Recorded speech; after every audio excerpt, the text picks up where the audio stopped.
Month of June, Women 20, that is W20 Summit. The Women 20 Summit took place in Mahabalipuram, Tamil Nadu. The Women 20 is an official engagement group under the G20. It was created in 2015 with the objective of focusing on gender equality. The primary aim of W20 is women empowerment and advocating for women's rights, raising women's voices in society. The theme of 2023 G20 Summit was Women-led Development, Transform, Thrive and Transcend. India's W20 agenda focuses on 5 key priorities: women entrepreneurship, grassroots women's leadership, bridging the gender digital divide, education and skill development, and climate change. Now, moving on to the Atlantic Declaration. US and UK have announced the Atlantic Declaration for the 21st Century US-UK Economic Partnership. It aims to reinforce their long-standing alliance to effectively address the challenges of the current era. It is focused on enhancing industry collaboration in multiple sectors in response to China's competition. It has 5 pillars, including emerging technologies, supply chain, digital transformation, clean energy, defense and space. Government of India UN Sustainable Development Cooperation Framework 2023-27. Now, Niti Aayog, on behalf of Government of India and the United Nations in India, have signed the Government of India United Nations Sustainable Development Cooperation Framework 2023-27. That is GOI UNSDCF. The framework serves as a strategic roadmap for achieving India's sustainable development targets, with a specific focus on gender equality, youth empowerment, human rights, and overall sustainable development. The framework is built upon 4 pillars, that is people, prosperity, planet, and participation, 4 Ps. It encompasses 6 outcome areas: health and well-being, quality education, economic growth, environment, and climate, and empowerment of individuals and communities. Now, Armado. Mahindra Defence System has started deliveries of Armado, that is Armored Light Specialist Vehicles, built for the Indian Armed Forces. It is India's first armored light specialist vehicle and is fully indigenous. It can be used in counter-terrorism operations, raids in open and desert terrain, reconnaissance missions. Special forces and quick reaction teams too can use it, doing so for conventional operations, weapon carrying, border patrolling, etc. Its armor offers protection against armor-piercing rifles. Now, Predator UAV. The Defense Acquisition Council (DAC) has approved the procurement of armed Predator unmanned aerial vehicles from the US. The MQ-9 Reaper drones, also called Predator B drones, is capable of remotely controlled or autonomous flight operations. These are high-altitude, long-endurance drones. Now, it is remotely operated by a 2-person team consisting of a pilot and air crew member who operates the sensors and the weapons on board and guides the weapons. The US uses the MQ-9 Reaper for both surveillance and strikes. It has an endurance of over 27 hours and can operate up to 50,000 feet. Now, cosmic dust. These are tiny solid particles that exist in the outer space. They are composed of various materials, including minerals, metals, ice, and organic compounds. Their size range from nanometers, that is 10 to the power minus 9, to micrometers, that is 10 to the power minus 6 meters. They contribute to the formation of stars and planetary systems by providing material for accretion. They also scatter and absorb light, affecting the radiation properties of celestial objects. These particles serve as building blocks for the formation of larger objects such as asteroids, comets, and planets. Cosmic dust can be further distinguished by its astronomical location, that is intergalactic, interstellars. Intergalactic is between the galaxies, interstellar is between the stars, interplanetary is between the planets, and circumplanetary, that is nearby a planet, that can lead to formation of ring systems like that around Saturn. Now, NVS-01 satellite. ISRO has successfully placed the NVS-01 satellite system into geosynchronous transfer orbit, that is GTO, by GSLV functional 12. Now, subsequent orbit rising maneuvers will take NVS-01 into the intended geosynchronous orbit. It weighs about 2,232 kilograms. Since it is going to GTO, the weight could not have been more than a certain threshold, that is, I think, 4,000 kilograms. Now, an indigenous atomic clock was flown in NVS-01. It is the first in the series of second generation navigation satellites and the ninth satellite in the navigation with Indian constellation, that is NAVIC. It will augment the existing satellites and bolster the capability of NAVIC. This series incorporates L1 band signals to widen the services. Now, radiometric dating. Radiometric dating calculates an age in years for materials by measuring the presence of short life radioactive elements, for example, carbon 14, or a long life radioactive element plus its decay product, example, potassium 14 and argon 40. The term applies to all methods of age determination based on nuclear decay of naturally occurring radioactive isotopes. Now, carbon 14 is the common method. A study has shown that calcium 41 can be used for radiometric dating the same way as carbon 14 is used in carbon dating. Now, carbon 14 has a half-life of 5,700 years, so the technique can't determine the age of objects older than around 50,000 years. Calcium 14 is a rare, long-lived radioisotope of calcium with a high half-life of 99,400 years. However, calcium 41 is much rarer than C14. Isotopes of an element have same atomic. Now, this is the definition of isotopes. That is, isotopes of an element have same atomic number, that is the number of protons in the nucleus, and different mass number, that is the number of protons and neutrons in the nucleus. Now, Eravat supercomputer. At the International Supercomputing Conference ICS 2023 in Germany, AI supercomputer Eravat installed at CDAC Pune has been ranked 75th in the world.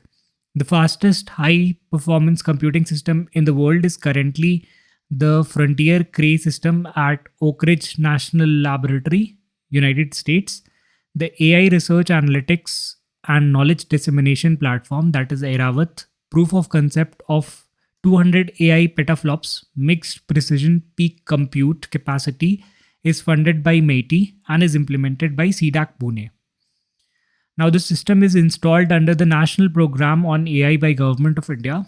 The Eravat POC of 200 AI petaflops integrates with Param Siddhi, that is AI of 210 AI petaflops, giving a total peak computing power of 410 AI petaflops, mixed precision and sustained compute capacity of 8.5 petaflops, RMAX, double precision. These things are not really important. Just we need to remember that Eravat has 200 AI petaflops and it was unveiled in Germany. And now, moving on, the development of Eravat will empower academia, research labs, and scientific community, industry, and startups to develop indigenous AI-enabled products and solutions, particularly for addressing India-specific challenges. Now, India's supercomputing capability at present, India's most powerful civilian supercomputer, that is the Pratyush and Mihir, with a combined capacity of 6.8 petaflops, are housed at IITM Pune and the National Center for Medium Range Weather Forecasting, Noida, respectively. Both these organizations are affiliated to Ministry of Earth Sciences. Now, spear phishing. Spear phishing is an email or electronic communication scam with a targeted attempt to steal sensitive information such as account credentials or financial informations, often for malicious reasons.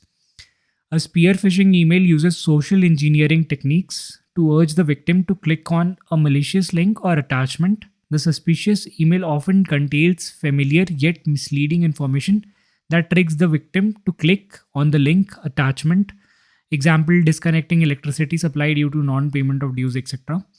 Now, the attacker can then steal credentials for malicious actions like enter the internal network of the organization or steal money. According to a report, as many as 53% of the organizations studied in India were victims of spear phishing in 2022. Mahir.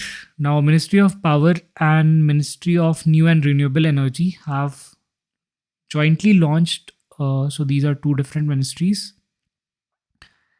They have jointly launched a national mission titled Mission on Advanced and High Impact Research, that is Mahir, for a period of 2023 to 28, 5 years.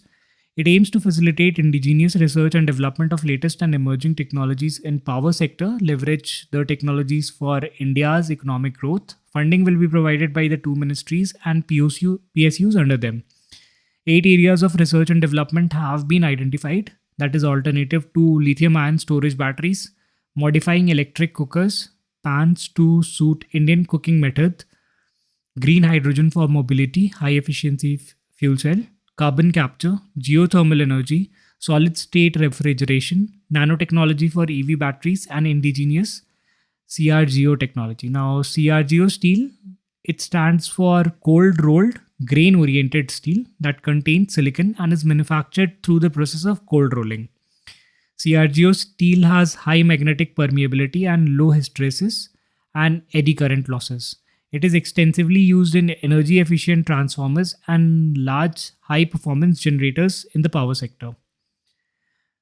Global DPI Summit. Now, the Global DPI Summit, that is Digital Public Infrastructure Summit, was held as the side event of the third meeting of G20 Digital Economy Working Group.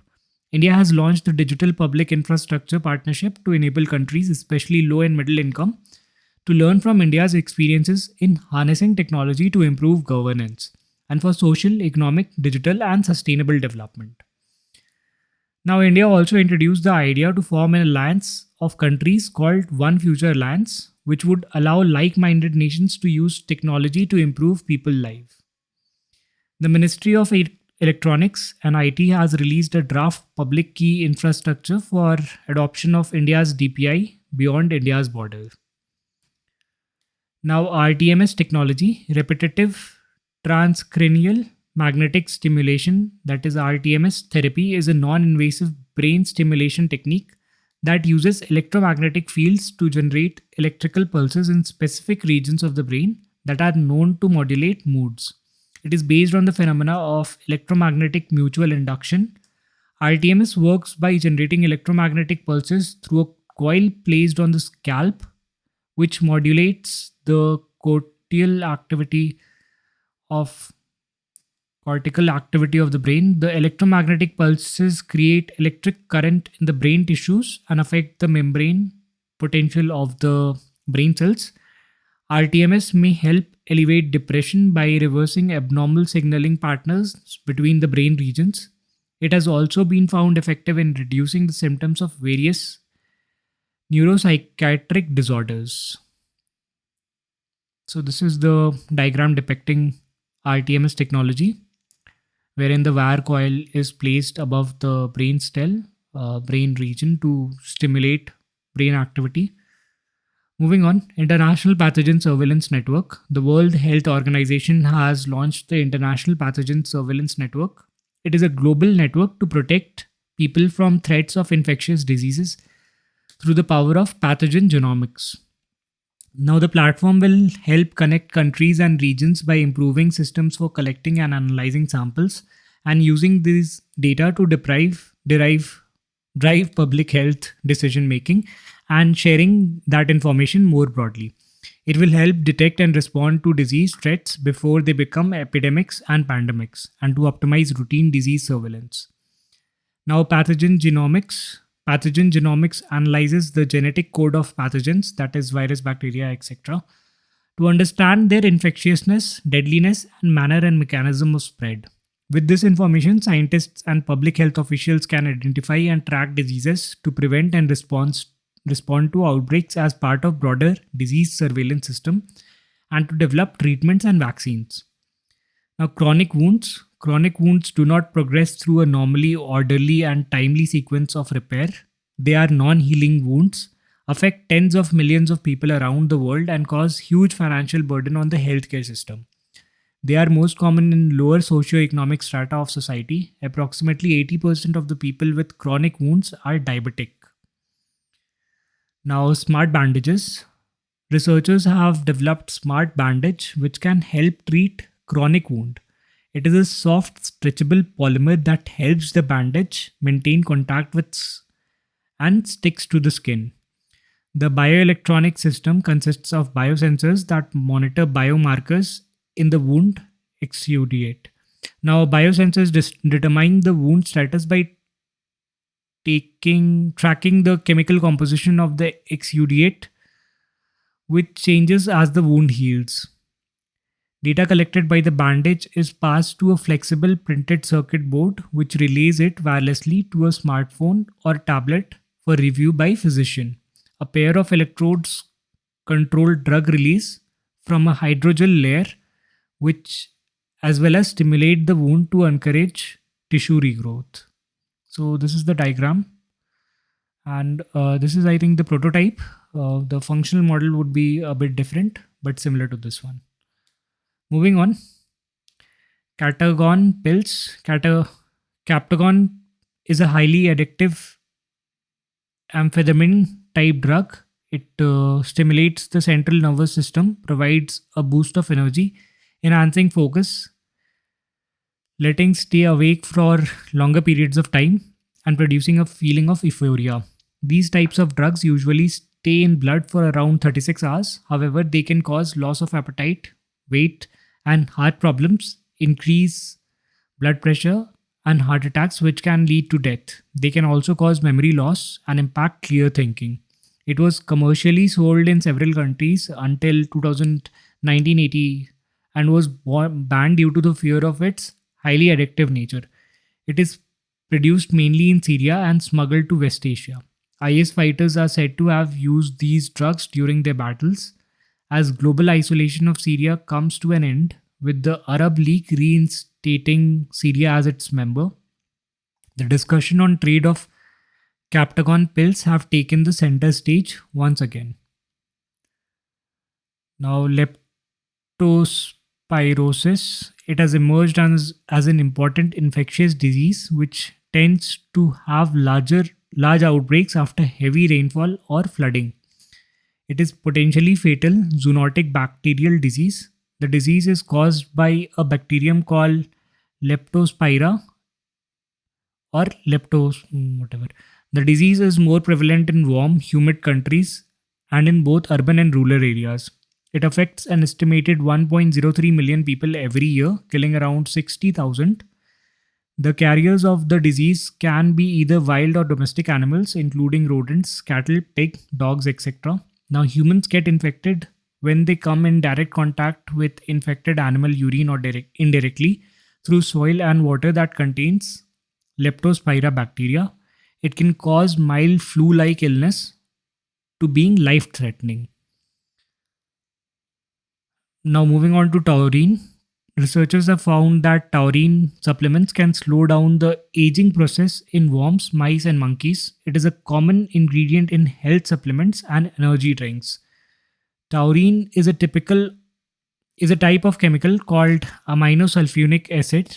It occurs naturally in the body, and its main food sources are meat, fish, and eggs. It helps support nerve growth. It might also benefit with heart failure by lowering blood pressure and calming the nervous system. This might help prevent heart failure from becoming worse. Now, facultative pathogenesis. Scientists have documented the first known instance of a virgin birth by a crocodile, which had been living in isolation for 16 years at Costa Rican Zoo. This was a result of facultative parthenogenesis or reproduction without the genetic contribution of males. It is the term for when a female can produce offsprings either sexually or via asexual reproduction. The phenomena has been earlier observed in some species of fish, birds, lizards, and snakes. In FP, females' egg cells can develop into a wavy without being fertilized by a male sperm cell. In making an egg cell, a precursor cell divides into 4 cells. One becomes the egg cell and retains key cellular structures and the gel-like cytoplasm, while the others hold extra genetic materials. then one of the cells essentially acts as a sperm cell and fuses with the egg to become fertilized. That'll be it from this section.